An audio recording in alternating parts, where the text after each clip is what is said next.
درې رکعاته او دغې له راځو یې درې رکعاتو طریقه خو دا حدیث وایو دې نه بعد چې کوم دی وعن ابي ايوب رضي الله عنه ابو ايوب وی قال رسول الله صلى الله عليه وسلم پیغمبر صلی الله علیه وسلم دا خبره کړې ده الوتر حق على كل مسلم وتر ثابت دی په هر مسلمان باندې پرېښودی نه دی پکار د دې مطلب دا نه چې وتر واجب دی دا مسله موږ سره مخکې تېرې شوې ده چې وتر واجب دی که نه دی نه دی واجب بلکې سنت مؤکده دی ښه دا ډېر خوندور حدیث دی وتر ثابت دی په هر مسلمان باندې فمن احب ان یوتر بخمس فلیفعل د چا چې خوښوي نو 5 رکعاته وتر دی وکړي د 5 طریقه څه ده په یو سلام ټول ومن احب ان یوتر بثلاث فلیفعل او د چا چې خوښوي 3 رکعاته وتر کوي نو 3 دی وکړي ومن احب ان یوتر بواحده فلیفعل او څوک چې خوښوي چې په یو رکعت وتر وکړي نو یو رکعت چې وکړي رواه ابو داود والنسائي وابن ماجه دا حدیث امام ابو داود امام نسائی امام ابن ماجه راوړی او سندن بالکل ټنګېدلی حدیث دی ښه صحیح نو ثابته شوه د 5 رکعته وتر او څو 3 او یو د 5 خبره واضحه د یو واضحه ده خبره اوس ټوله په دې 3 کې ده د 3 رکعاتو وترو کولو 3 طریقې دي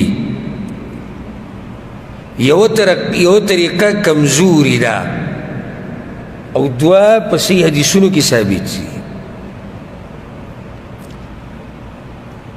یو طریقه 2 رکعات کول سلام وګرځوه بیا یو رکعت وکړه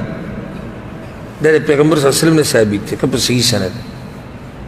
2 رکعات وکړه سلام وګرځوه بیا یو وکړه دویمه طریقه 3 رکعاته وتر ټول په یو قاعده په یو سلام په منځ کې اوبه کښېني نه دا هم د پیغمبر صلی الله علیه وسلم نه ثابته ده په صحیح حدیثونو کې راغلي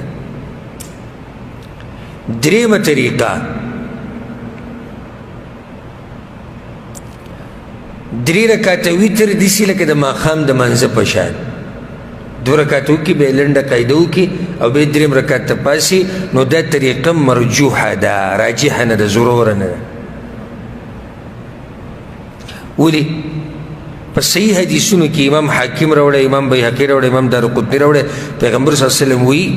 وتر 3 رکعاته مه کوئ د ماښام د مانځه په شان څه وتر 3 رکعاته مه کوئ ماښام د مانځه په شان نو چې کله یو سړی 2 رکعاته وکړي او بیا لنډه قاعده وکړي او بیا پاسي نو د ماښام د مانځه په شانې کو که نه نو د ماښام د مانځه په شانې کو نو دې نه خو منه راغلی دی او دا حدیث امام دارقطني امام حاکم امام بیهقي راوړی سندن ښه صحیح روایت دی نو دې حدیث به څه جواب کوي بیا 3 رکعاته مه کوئ مطلب دا نه چې 3 رکعاته وتر منئ 3 رکعاته خو ثابت دي خو 3 رکعاته داسې مه کوئ لکه څنګه چې د ماښام لمونځ کوئ هغه 2 طریقې ثابتې دي بیا بعض علما دې دپاره دلایل ذکر کوي ټول سندن یا کمزوري دي او یا موقوف روایتونه دي لکه یو روایت د عایشې رضی الله عنها پیش کوي چې امام طبراني راوړی الوتر 3 كثلاث المغرب وتر 3 رکعاته دي لکه څنګه چې د ماښام لمونځ دی دا سندن کمزوری ځکه چې دې کې یو راوي دی ابو بحر البکراوي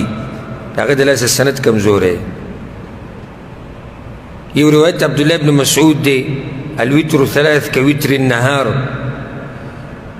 وتر داسې دي لکه څنګه چې د ورځې وتر دي د ورځې وتر د ماښام د لمونځ دی که وایي دکه شان به دام کې خو دا موقوف روایت دی صحابي قول دی او بل چې مرفوع دا کمزوری دی عبدالله ابن مسعود نه چې کوم مرفوع روایت راغلی د هغې په سند کې یو راوي دی ابان ابن ابي عیاش ابان ابن ابي عیاش او دا کمزوری راوي دی نو په صحیح سند سره 3 رکعاته داسې نه دي ثابت لکه څنګه چې د ماښام لمونځ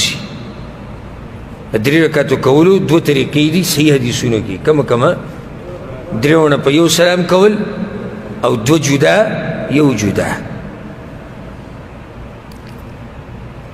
نو په دې ننني درس کې په دې ځای باندې به ودرېږو حدیثونه نور ډېر زیات پاتې دي او هغه به انشاءالله په روان درس کې پوره کوو. خو ننني درس کې د ویترو کم عدد ثابت شو،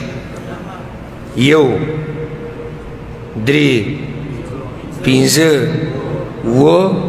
9 او طریقې هم ثابتې شوې که نه طریقې او نورې مسلې چې کومې پاتې شوې